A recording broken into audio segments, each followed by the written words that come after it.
Teman-teman media, kami baru selesai rapat terbatas terkait dengan hilirisasi, dan ini merupakan tindak lanjut daripada pertemuan kemarin minggu lalu yang dipimpin oleh Bapak Presiden. Dan tadi kami melakukan rapat untuk membahas implementasi teknis, di mana salah satu di antara yang kami bahas adalah fokus pada refinery yang tadinya kita akan bangun kurang lebih sekitar 500.000 barel, karena kita impor sekitar 1 juta barel per day. Tadi ada terjadi perubahan, akan kita bangun nantinya sekitar 1 juta barel, dan itu akan kita lakukan di beberapa tempat, baik ada di wilayah Kalimantan, kemudian Jawa, Sulawesi, dan Maluku, Papua, sehingga ini menjadi pemerataan. Yang kedua, kita tetap akan membangun storage yang kapasitas sekitar 1 juta barel per day. Di samping itu, kita juga akan langsung melakukan pembangunan DME sebagai substitusi daripada LPG. Ini juga kita akan lakukan di samping beberapa hilirisasi di sektor perikanan, perkebunan, dan kehutanan. Khusus untuk mineral batu bara, selain daripada boksit, kita juga akan mendorong untuk persoalan nikel dan timah. Dan satu lagi, kita akan bangun solar panel, dan pasir kuarsa ini kita akan tarik menjadi bagian daripada mineral kritikal yang ini menjadi potensi keunggulan komparatif bagi bangsa kita. Saya pikir itu. Nanti kita lihat. Tapi itu sudah masuk dalam program strategis dan prioritas hilirisasi. Ya.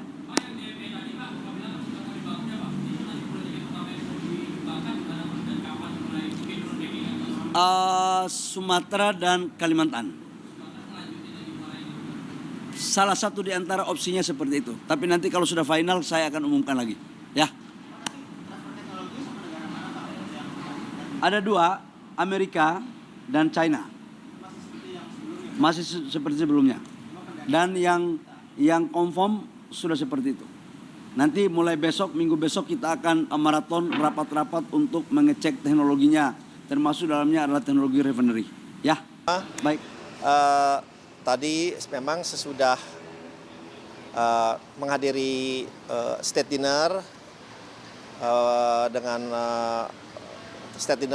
Vietnam, kemudian memang dilanjutkan dengan meeting dengan Bapak Presiden dan juga dengan beberapa menteri terkait mengenai hilirisasi dan juga beberapa program yang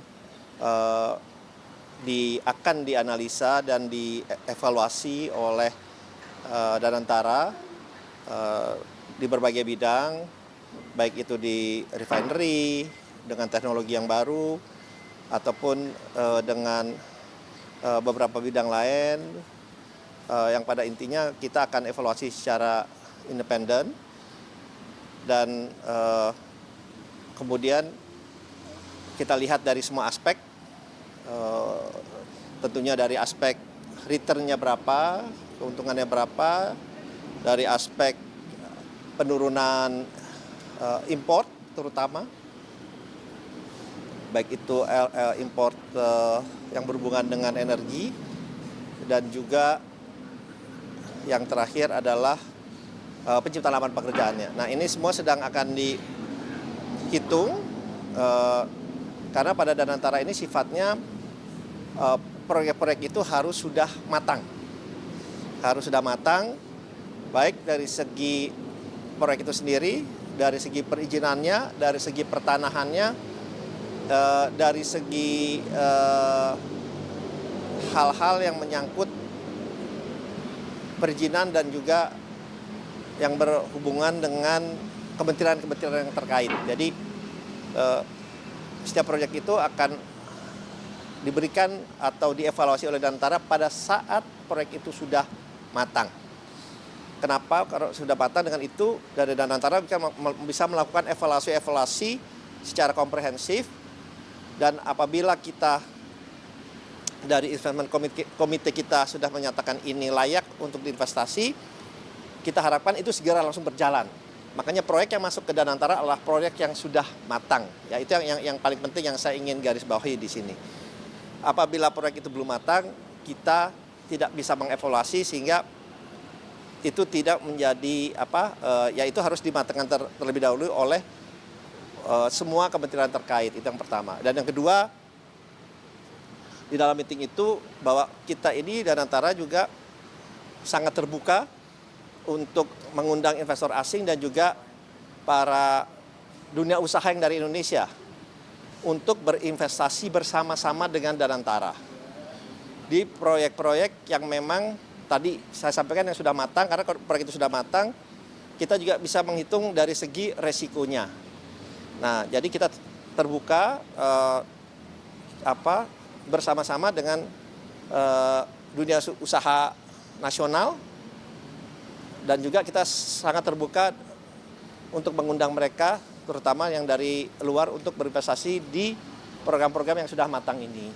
Jadi itu pembicaraan dari kami tadi bersama-sama dengan Bapak Presiden, dan tentunya ini juga sesuai dengan industrialisasi yang ingin kita capai, sehingga proyek-proyek ini menjadi proyek yang sustainable, yang berkelanjutan, berkesinambungan, dan yang juga bersaat bersamaan juga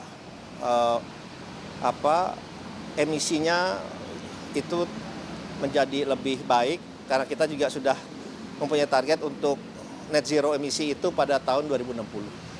Mungkin itu yang bisa saya sampaikan ya. Sekali lagi terima kasih. Wassalamualaikum warahmatullahi wabarakatuh. Pak, ini Pak, soal bersama dengan Vietnam, Pak. Kalau tapi kan ada nggak soal invest ya, Pak. Itu rinciannya seperti apa sih, Pak? Kalau di BKPM nanti nilai investasinya itu kira-kira berapa, Pak? Dan apakah benar itu buat pembangunan charger mobil listrik ya, Pak, kalau Finvest? Ya benar. Finvest memang sudah bertemu dengan kami juga untuk rencana membangun pabriknya di Indonesia, dan mereka memang ingin jadi Indonesia tuh salah satu dari 2 negara yang mereka akan berinvestasi di luar Vietnam untuk manufacturing ini. Dan mereka sangat serius, dan ini dari Kementerian Investasi kita bersama-sama mereka untuk memberikan alternatif juga lokasinya, sehingga mereka bisa merealisasikan investasi yang mereka sampaikan, dan mereka memang sangat-sangat serius. Jadi saya meyakini ini bisa berjalan juga dengan segera. Pak, mungkin sudah mengerucut, Pak, lokasi dan mungkin nilai investasinya, Pak? Nanti detailnya ya, gitu. Nanti detailnya akan saya jabarkan lah. Tapi intinya sih mereka sangat-sangat serius untuk melakukan investasi untuk Finvest di Indonesia ini.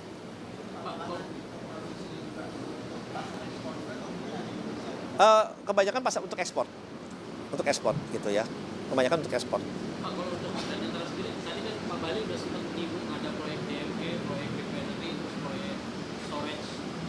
Sejauh ini dari beberapa proyek yang disebutkan itu, apakah sudah ada yang sekiranya nyangkut, Pak, ke Danantara? Kembali lagi yang seperti yang saya sampaikan, proyek itu sifatnya harus sudah matang ke kami, dan itu ya mematang dalam arti kata segala halnya gitu ya. Bukan hanya kita ada potensi proyek ini, tapi ya kembali lagi soal teknologinya, kesiapan tenaga kerja, kemudian juga kesiapan tanahnya, lahannya. Jadi memang kami untuk kembali lagi kami memitigasi risiko dari investasi yang akan kami lakukan gitu ya. Oke. Thank you ya, makasih.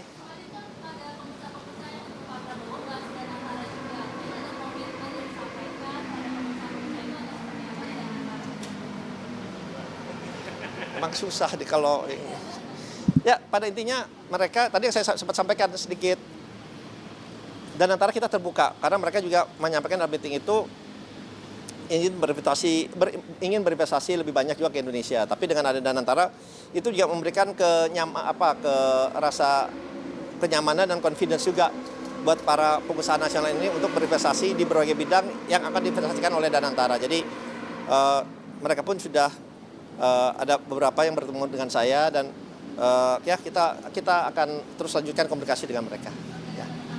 Oke.